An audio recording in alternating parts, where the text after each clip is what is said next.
సాయిరాం. బాబా భక్తులందరికీ కూడా నమస్కారం అండి. అందరూ కూడా సుఖంగా సంతోషంగా ఎప్పుడూ కూడా ఆనందంగా ఉండాలి అని చెప్పి ఆ బాబాగారి తరపున నేను కూడా మనస్ఫూర్తిగా కోరుకుంటున్నాను. ఈరోజు బాబాగారు అందించే సందేశం ఏంటి అంటే కనుక, తల్లి రేపే రథసప్తమి. నువ్వు కనుక ఇదే స్థితిలో ఉన్నట్లయితే కనుక ఈ వీడియో అనేది నీకు అవసరం. ఈ వీడియోని మాత్రం నువ్వు అస్సలు వదులుకోకు తల్లి. ఇది కనుక ఇప్పుడు నువ్వు వదిలావు అంటే కనుక చాలా నష్టపోతావు. 100 సంవత్సరాల తర్వాత వస్తున్నటువంటి ఈ యొక్క రథసప్తమిని నువ్వు ఖచ్చితంగా ఈ విధంగా ఉపయోగించుకోకపోతే ఇప్పుడు పడుతున్న కష్టాల నుంచి నీకు విముక్తి అనేది లభించకపోవచ్చు. కష్టాల నుంచి బయటపడాలి అని చెప్పి నువ్వు అనుకుంటే ఈ చిన్న చిన్న పనులు తప్పకుండా నువ్వు చేసుకుంటే నీ జీవితం అంతా కూడా సంతోషంగా ఉంటుంది అని చెప్పి ఏదో తెలియని సందేశంతో బాబాగారు మన ముందుకు వచ్చారండి. మరి సందేశం వినే ముందు చాలామంది కూడా చెప్పుకోలేనటువంటి సమస్యలతోటి సతమతమైపోతూ వాటిని ఎలా తీర్చుకోవాలో తెలియక ఇబ్బంది పడిపోతూ ఉంటున్నారు. అటువంటి వారి కోసం శ్రీ షిరిడి సాయిబాబా ఆశీస్సులతో జ్యోతిష్యం చెప్పబడును గురూజీ శివరామరాజు గారు. Phone number 9959422552. మీరు ఇప్పటి వరకు ఎన్నో చోట్ల జ్యోతిష్యం చెప్పించుకొని మీరు ఆశించిన మార్పులు మీ జీవితాలలో జరగలేదని చెప్పి బాధపడి ఉంటారు. కానీ ఇక్కడ అస్సలు అలా జరగదండి. మీ సమస్యలు ఏవైతే ఉన్నాయో ప్రేమ, పెళ్లి, ఉద్యోగం, రాజకీయం, సంతానం లేక ఇబ్బంది పడుతున్నా, భార్యాభర్తల మధ్య గొడవలున్నా, అప్పుల సమస్యలున్నా, శత్రువుల సమస్యలున్నా అవేంటో మీరు గురువుగారికి వివరించి చెప్పినట్లయితే వాటికి తగిన పూజలు చేసి గురువుగారు మీకు రోజులలోనే పరిష్కారాన్ని చూపిస్తారు. గురువుగారు చెప్పినట్లు 100కు 1000% జరుగుతుంది. నమ్మకంతో స్క్రీన్ మీద కనిపిస్తున్నటువంటి నెంబర్కి అయితే కాంటాక్ట్ అవ్వండి. అంతేకాకుండా భార్యాభర్తల మధ్య వశీకరణ, స్త్రీ మరియు పురుషుల మధ్య వశీకరణ 100% జరపబడను. మాకున్నటువంటి ఎన్నో రకాలైన సమస్యలు కూడా గురువుగారు చేసిన పూజల వల్ల అన్నీ తీరి ఈ రోజున మేము ఆనందంగా జీవితంలో ముందడుగు వేస్తున్నాము. మీరు కాంటాక్ట్ అవ్వండి. ఇక ఆలస్యం చేయకుండా మనం బాబాగారి యొక్క సందేశం ఏంటో తెలుసుకుందాం. తల్లి రేపే రథసప్తమి. ఈ యొక్క రథసప్తమి 100 సంవత్సరాల తర్వాత వస్తుంది కనుక నేను చెప్పిన ఈ చిన్న చిన్న నియమాలను కనుక పాటించినట్లయితే నీకున్నటువంటి సమస్యలు, ఆర్థిక ఇబ్బందులు, అనారోగ్య సమస్యలు ప్రతిదీ కూడా తీరి నీ జీవితం అంతా కూడా సంతోషాల వైపు అడుగులు పడతాయి. ఆలస్యం చేయకుండా నేను ఏం చెప్తాను అనేది చివరి వరకు విను. మధ్య మధ్యలో నువ్వు స్కిప్ చేసుకుంటూ విన్నావు అంటే చాలా ఇన్ఫర్మేషన్ని నువ్వు మిస్ అయ్యే అవకాశం అయితే ఉంటుంది అని చెప్పి బాబాగారు మనకి ఒక మంచి సందేశాన్ని అయితే అందించబోతున్నారు. బిడ్డ, ఈ భూమి మీద నీకు ప్రత్యక్షంగా కనిపిస్తున్నటువంటి దైవం ఏదన్నా ఉంది అంటే కనుక అది కేవలం ఆ సూర్య భగవానుడు మాత్రమే. అయితే ఈ సూర్య భగవానుడి పుట్టినరోజునే రథసప్తమిగా జరుపుకుంటూ ఉంటారు. మాఘశుద్ధ సప్తమినే రథసప్తమి అని చెప్పి అంటారు. ఈ యొక్క రథసప్తమి రోజు సూర్యుడు తన దిశని మార్చుకుంటారు. కాబట్టి సూర్యుడు భూమికి దగ్గరగా వస్తారు. ఈ యొక్క సమయంలో భూమి మీద విపరీతమైన వేడి అనేది మొదలవుతుంది. అలాగే భూమి మీద ఉన్నటువంటి ఎన్నో క్రిములు, అలాగే మనిషికి హాని చేసే వైరస్లు ఇవన్నీ కూడా చనిపోయి భూమి అంతా కూడా క్లీన్గా, శుభ్రంగా ఉంటుంది. కాబట్టి మనిషికి ఎంతో ఆరోగ్యాన్ని అందించే ఆరోగ్య ప్రదాత సూర్య భగవానుడు. ఈ యొక్క సూర్య భగవానుణ్ణి ఈరోజు నేను చెప్పిన పద్ధతిలో కనుక నువ్వు పూజించినట్లయితే, నేను చెప్పిన నియమాలను పాటించినట్లయితే, నేను చెప్పిన విధంగా నువ్వు స్నానాన్ని ఆచరించినట్లయితే నీకున్నటువంటి సమస్త రోగాలు, నువ్వు అనుభవిస్తున్నటువంటి అనేక రకాలైన కష్టాలు, సమస్యలు పూర్తిగా తొలగిపోతాయి. ఈరోజు నువ్వు సూర్యోదయానికి ముందే నిద్రలెగవాలి. నిద్ర లేచిన తర్వాత బయట వాకిలంతా కూడా శుభ్రంగా కడుక్కొని చక్కగా రథం ముగ్గును వేసుకోవాలి. ఈ విధంగా ముగ్గును పెట్టుకున్న తర్వాత పసుపు కుంకుమతోటి ఆ ముగ్గుని అలంకరించుకోవాలి. ఇక ఇంట్లోకి వచ్చిన తర్వాత ఇల్లంతా కూడా రాళ్ళ ఉప్పు కలిపిన నీటితోటి శుభ్రపరచుకోవాలి. ఈ విధంగా శుభ్రపరచడం వల్ల ఇంట్లో ఉండే నెగిటివ్ ఎనర్జీ, జ్యేష్ఠాదేవి మురికి నీటి రూపంలో బయటకు వెళ్ళిపోతుంది. తరువాత ఈరోజు నువ్వు ఇల్లంతా కూడా పసుపు నీళ్లు చల్లుకోవాలి.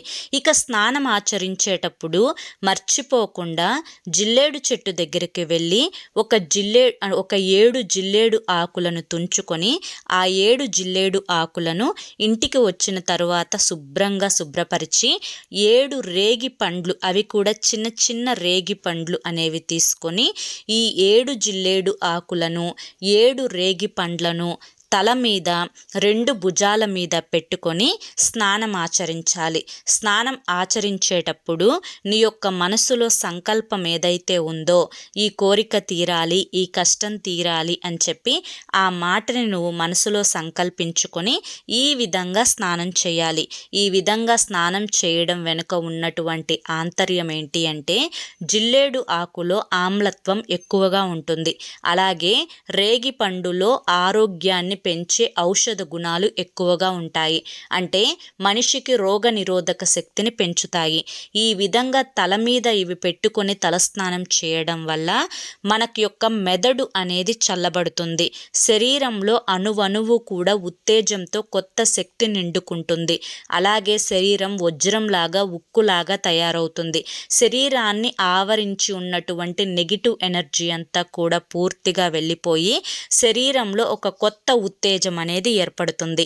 ఈ విధంగా స్నానం ఆచరించిన తర్వాత ఈరోజు పసుపు రంగు వస్త్రాలను కానీ నలుపు రంగు వస్త్రాలను కానీ ధరించాలి. ఈరోజు ఎట్టి పరిస్థితులలో కూడా పసుపు రంగు, ఎరుపు రంగు తప్ప నలుపు రంగు వస్త్రాలను ధరించకూడదు అన్న విషయాన్ని గుర్తుంచుకోవాలి. ఈ విధంగా ఉతికిన వస్త్రాలను ధరించిన తర్వాత మొదటిగా ఒక రాగి చెంబు తీసుకొని ఆ రాగి చెంబు నిండా నీటిని పట్టుకొని ఆ నీటిలో కాస్తంత పసుపు కుంకుమ వేసి తూర్పు దిశగా నుంచొని సూర్యుడి కిరణాలు భూమిని తాకే సమయంలో సూర్యుడికి ఆర్జ్యాన్ని సమర్పించాలి. ఈ విధంగా ఆర్జ్యాన్ని సమర్పించే సమయంలో ఓం హ్రీం సూర్యాయ నమః అనే యొక్క మంత్రాన్ని 7 సార్లు కానీ 9 సార్లు కానీ 11 సార్లు కానీ పఠించాలి. ఈ విధంగా పఠించడం రాని పక్షంలో ఓం సూర్య దేవాయ నమః అనే యొక్క మంత్రాన్ని 3 సార్లు అయినా కానీ పఠిస్తూ మీరు సూర్యుడికి ఈరోజు ఖచ్చితంగా ఆర్జ్యాన్ని సమర్పించుకోవాలి.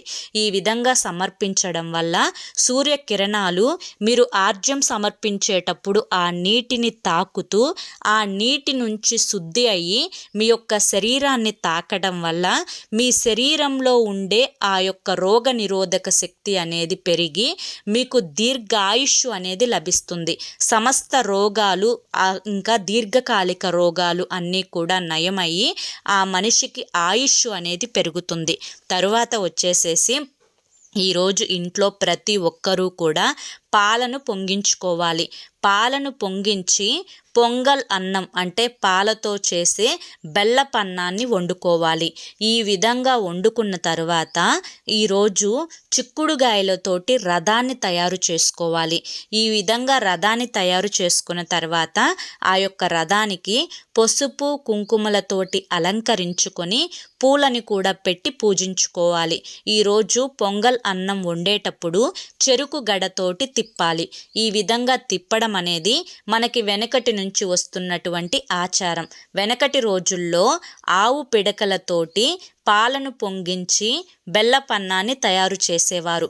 కానీ ఇప్పటి రోజుల్లో ఇవన్నీ కుదరవు కాబట్టి కనీసం ఇంట్లోనైనా కానీ పాలను పొంగించుకొని బెల్లపన్నం తయారు చేసుకోవాలి. అలాగే ఈరోజు 7 చిక్కుడు ఆకులను మీరు దేవుని యొక్క మందిరంలో పెట్టుకొని ఆ చిక్కుడు ఆకుల మీద ఈ తయారు చేసుకున్నటువంటి పొంగల్ను నైవేద్యంగా సమర్పించుకొని ఈరోజు ఎరుపు రంగు కానీ పసుపు రంగు కానీ పుష్పాలతోటి దేవుని చిత్రపటాలను అలంకరించుకొని ఈరోజు కుదిరితే ఆదిత్య హృదయాన్ని పఠించుకొని మీరు సూర్య భగవాన్ని స్మరించుకుంటూ ఆవు నేతితోటి దీపారాధన చేసుకోవాలి. కుదరని పక్షంలో కనీసం నువ్వుల నూనెతోనైనా కానీ దీపారాధన చేసుకోవాలి. అలాగే ఈరోజు ప్రత్యేకంగా ప్రతి ఒక్కరూ కూడా రేగి పండ్లను తినాలి.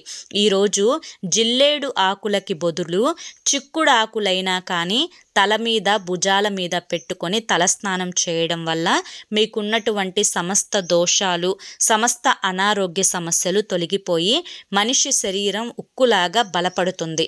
అలాగే ఈరోజు ఇంట్లో నాన్ వెజ్ అనేది తినకూడదు. కోడిగుడ్డు కానీ చికెన్ కానీ, మటన్ కానీ, ఫిష్ కానీ, రొయ్యలు కానీ ఇలా నాన్ వెజ్కి సంబంధించినవి ఏవి కూడా ఈరోజు తినకూడదు. అలాగే ఈరోజు పొట్లకాయ కానీ, గుమ్మడికాయ కానీ, బంగాళదుంప కానీ, ఇంకా ములక్కాయ కానీ, పుట్టగొడుగులు కానీ ఇవి ఏవి కూడా ఈరోజు కూర అనేది వండకూడదు. మరి ఈరోజు తినవలసిన కూర ఏంటి అంటే కనుక ఈరోజు చిక్కుడుగాయ కూర అనేది వండుకొని తినాలి. ఈరోజు చిక్కుడుకాయ కూర వండుకొని తినడం వల్ల నువ్వు అనుభవిస్తున్నటువంటి సమస్త చిక్కుల నుంచి నువ్వు బయటపడి నువ్వు ఆరోగ్యంగా ఆనందంగా ఉండేలా ఆ యొక్క ఆదిత్యుడు అంటే ఆ సూర్య భగవానుడు దీవిస్తారు. కాబట్టి ఖచ్చితంగా ఈరోజు ఇంట్లో ప్రతి ఒక్కరూ కూడా చిక్కుడుగాయ కూర అనేది తినాలి. అలాగే ఈరోజు ముఖ్యంగా రేగి పండ్లని కూడా తినాలన్నమాట. చాలామంది కూడా ఇతర దేశాల నుంచి పండే పండ్ల మీద శ్రద్ధను చూపిస్తూ ఉదాహరణకి బ్లూబెర్రీ అని చెప్పి, స్ట్రాబెర్రీ అని చెప్పి, అవకాడో అని చెప్పి ఇలా రకరకాల పండ్లు అనేవి ఎక్కువ డబ్బులు పెట్టుకొని వాటిని తినే ప్రయత్నం చేస్తున్నారు. అలా కాకుండా మన యొక్క గ్రామంలో మన యొక్క పొలం గట్ల మీద పెరిగే రేగి యొక్క చెట్లను, రేగి పండ్లను మాత్రం నిర్లక్ష్యం చేస్తున్నారు. ఈ యొక్క రేగి పండ్లు దొరికే సీజన్ అనేది ఇదే. ఈ యొక్క సీజన్లో రేగి పండ్లు అనేవి తినడం వల్ల ఒంటికి శక్తి, రోగ నిరోధక శక్తి పెరిగి మనిషి ఆరోగ్యంగా తయారవుతాడు. కాబట్టి ఖచ్చితంగా ఈరోజు రేగి పండ్లు అనేవి తెచ్చుకొని తినాలి. ఈరోజే కాదు, సీజన్ పూర్తయ్యేంత వరకు కూడా రేగి పండ్లను తినాలి. ఇక ఈరోజు ఈ ఆకును తింటే చాలు మనిషికి ఉన్నటువంటి సమస్త దోషాలు తొలగిపోవడం మాత్రమే కాకుండా ఆ మనిషికి ఆరోగ్యం కూడా మెరుగుపడుతుంది. అయితే ఇంతకీ ఆ ఆకు ఏంటి అంటే కనుక అదే రేగి ఆకు. అది కూడా హైబ్రిడ్ చెట్టుది కాకుండా స్వచ్ఛమైన దేశీవాలి చిన్న రేగి పండ్ల యొక్క చెట్టు ఆకుని మాత్రమే తీసుకొచ్చుకోవాలి. మీ ఇంట్లో ఎంతమంది ఉన్నారో అన్ని ఆకులను తెచ్చుకొని ఆకులని శుభ్రంగా కడుక్కొని మీరు పూజ చేసుకునేటప్పుడు ఒక ప్లేటులో ఆకులను ఉంచి మీరు పూజ అంతా కూడా ముగించుకున్న తర్వాత మనిషికి ఒక్కటి కాడికి ఆకును తీసుకొని మీ యొక్క సంకల్పాన్ని చెప్పుకొని ఆ ఆకునైతే తినాలి. ఈ విధంగా ఆకుని తినడం వల్ల మీకున్నటువంటి సమస్త దోషాలు, సమస్త రోగాలు తగ్గి మీకు అదృష్టం అనేది వరిస్తుంది. 4 వైపుల నుంచి ధనం దూసుకు వస్తుంది. మీకున్నటువంటి కుటుంబ సమస్యలు, రాహుకుజ దోషాలు, సర్పదోషాలు, జాతక దోషాలు అన్నీ కూడా తొలగిపోయి మీరు చేస్తున్న పని యందు అభివృద్ధి అనేది కలిగి మానసికమైన సంతోషంతో పాటుగా మీరు ఏది పట్టినా కూడా బంగారం అవుతుంది. ఇలా చిన్నపిల్లలు ఒట్టి రేగి ఆకు తినడానికి ఇష్టపడకపోతే ఆ రేగి ఆకుతో పాటు ఒక చిన్న బెల్లం ముక్క కానీ, కొంచెం పంచదార కానీ, కొంచెం తేనెను కానీ కలిపి తినమని చెప్పండి. ఈ విధంగా తింటే ఆకు చాలా రుచికరంగా ఉంటుంది.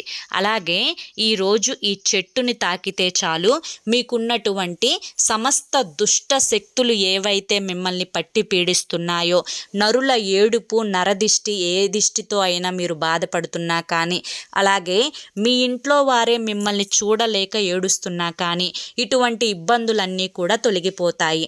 ఆ చెట్టే రావి చెట్టు. రావి చెట్టు మన యొక్క హిందూ సాంప్రదాయం ప్రకారం ఎంతో పవిత్రమైన చెట్టు. విష్ణుమూర్తి స్వరూపంగా మనం రావి చెట్టును భావిస్తాము. కాబట్టి ఈరోజు మీరు రావి చెట్టు దగ్గరికి వెళ్ళి ఒక రాగి చెంబుతో నీటిని తీసుకొని వెళ్ళి ఒక చెంబుడు నీళ్లు రావి చెట్టుకు పోసి నమస్కరించుకొని 7 ప్రదక్షిణలు చేసి ఆ రావి చెట్టు నుంచి ఒక 7 ఆకులు కానీ, 9 ఆకులు కానీ, 21 ఆకులు కానీ తుంచుకొని ఒక పసుపు దారం ఇంటికి వచ్చిన తరువాత ఒక తెలుపు దారానికి పసుపు రాసి దాన్ని పసుపు రంగులోకి మార్చుకొని తరువాత ఈ యొక్క 21 ఆకులను మీరు ఆ దారానికి అల్లి ఒక్కొక్క ఆకు మీద పసుపు రాసి కుంకుమ బొట్లు పెట్టి మీ ఇంటి ప్రధాన ద్వారానికి తోరణంలాగా ఈ యొక్క రావి ఆకుని కట్టుకోవాలి. ఈ విధంగా కట్టుకోవడం వల్ల మీ ఇంట్లో ఉండే నెగిటివ్ ఎనర్జీ, నరదిష్టి అంతా కూడా బయటకు వెళ్ళిపోయి మీ ఇల్లంతా కూడా ఒక పాజిటివ్ వాతావరణం అనేది నిండుకుంటుంది. అలాగే ఈరోజు మర్చిపోకుండా మోదుగ చెట్టును తాకాలి. చాలామంది పల్లెటూరుల్లో ఉండే వాళ్ళకి మోదుగ చెట్టు అంటే ఏంటో బాగా తెలుసు. కాబట్టి మోదుగ చెట్టు దగ్గరికి వెళ్ళి ఈరోజు ఒక చెంబుడు నీటిని పోసి మోదుగ మోదుగ చెట్టు చుట్టూతా 7 ప్రదక్షిణలు చేసి మోదుగ చెట్టును కనుక మీరు తాకి మీ యొక్క సంకల్పాన్ని చెప్పుకున్నట్లయితే మీకున్నటువంటి సమస్త దోషాలతో పాటుగా మీకు ఏ సమస్య అయితే, ఏ అనారోగ్య సమస్య అయితే వెంటాడి వేధిస్తున్నాయో ఆ సమస్యలన్నీ కూడా తొలగిపోయి మీరు పట్టిందల్లా కూడా బంగారం అవుతుంది. కాబట్టి మోదుగ ఆకుని మనం కషాయం చేసుకొని తాగినా, మోదుగ బెరడు మనం కషాయం చేసుకొని తాగినా ఎన్నో ఆరోగ్య ప్రయోజనాలు ఉన్నాయి. ఒకవేళ మీకు మోదుగ చెట్టు అనేది అందుబాటులో లేని పక్షంలో ఈరోజు మీరు జిల్లేడు ఆకుని కానీ జిల్లేడు చెట్టుని తాకినా కూడా మీకున్నటువంటి సమస్త రోగాలు అనేవి పూర్తిగా తొలగిపోతాయి. ఎందుకంటే జిల్లేడు చెట్టుకు అలాగే మోదుగ చెట్టుకు సూర్యకిరణాలను వాటి యొక్క ఆకులో దాచుకునే శక్తి అనేది ఉంటుంది. సూర్యుడి దగ్గర ఎంత శక్తి ఉంటుందో ఈ యొక్క ఆకుల్లో కూడా అంతటి శక్తి ఉంటుంది.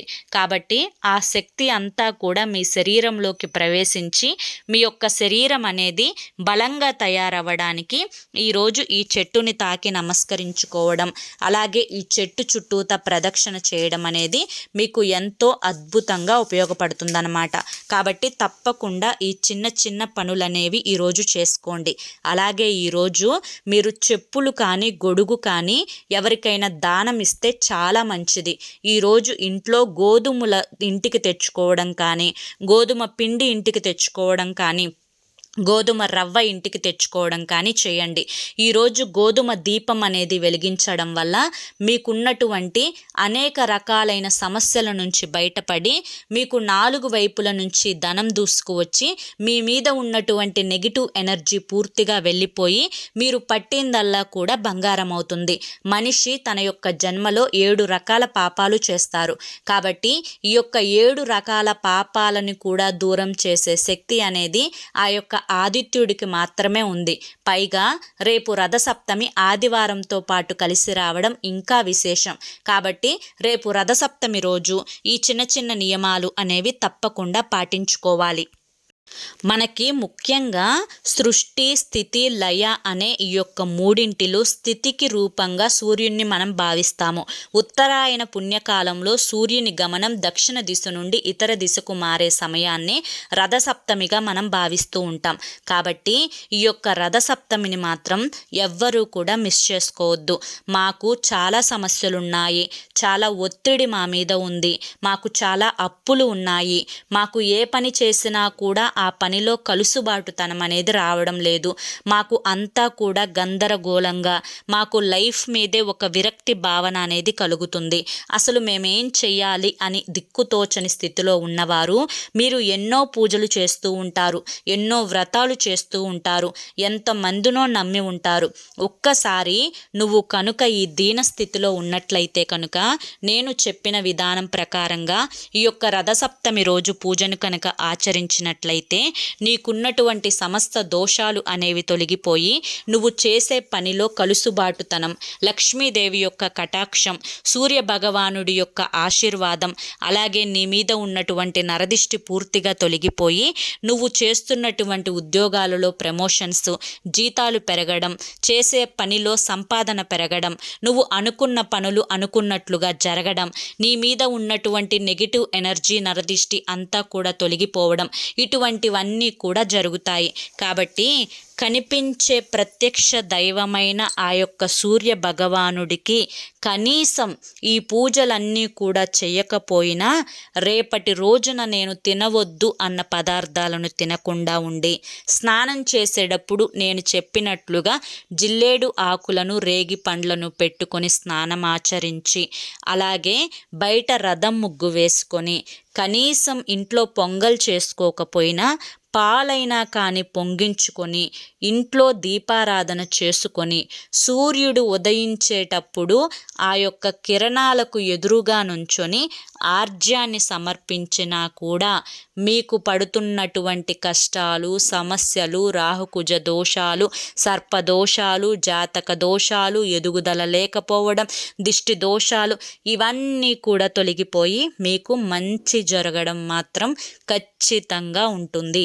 ఈ విషయాన్ని మాత్రం మీరు నిర్లక్ష్యం చేయకుండా రేపు ఒక్కరోజు శ్రమ అనుకోకుండా చేసి చూడండి, అంతా కూడా శుభం జరుగుతుంది అని చెప్పి ఈరోజు బాబాగారు మనకి చాలా చక్కటి సందేశాన్ని అందించారండి. మరి ఈ సందేశంలో ఎంతో గొప్ప ఆంతర్యం ఉంది, మనం అర్థం చేసుకోవాలి. కానీ ఈ సందేశం బాబాగారు మీకు ఇప్పుడు ఈ సమయంలో ఎందుకు చెప్పారు, ఎందుకు చేయాలి అంటున్నారు అనేది అంతా కూడా మీరు పూర్తిగా తెలుసుకున్నారు, గ్రహించారు అని చెప్పి అనుకుంటున్నాను. మరి ఈ వీడియో మీ అందరికీ కూడా నచ్చింది అనుకుంటున్నాను. నచ్చింది అని చెప్పి అనిపిస్తే ఈ వీడియోకి ఒక లైక్ ఇవ్వండి. లైక్ ఇచ్చిన వెంటనే హైప్ అని వస్తుంది, హైప్ ఇవ్వండి. కింద కామెంట్ సెక్షన్లో ఓం సాయిరామ్ అని చెప్పి టైప్ చేయండి. మొదటిసారి మన సాయి పిలుపు ఛానల్లోకి వచ్చినట్లయితే మన ఛానల్ని సబ్స్క్రైబ్ చేసుకొని సపోర్ట్ చేయండి.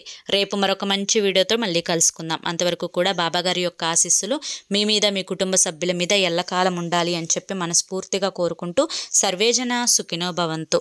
ఓం సాయిరామ్.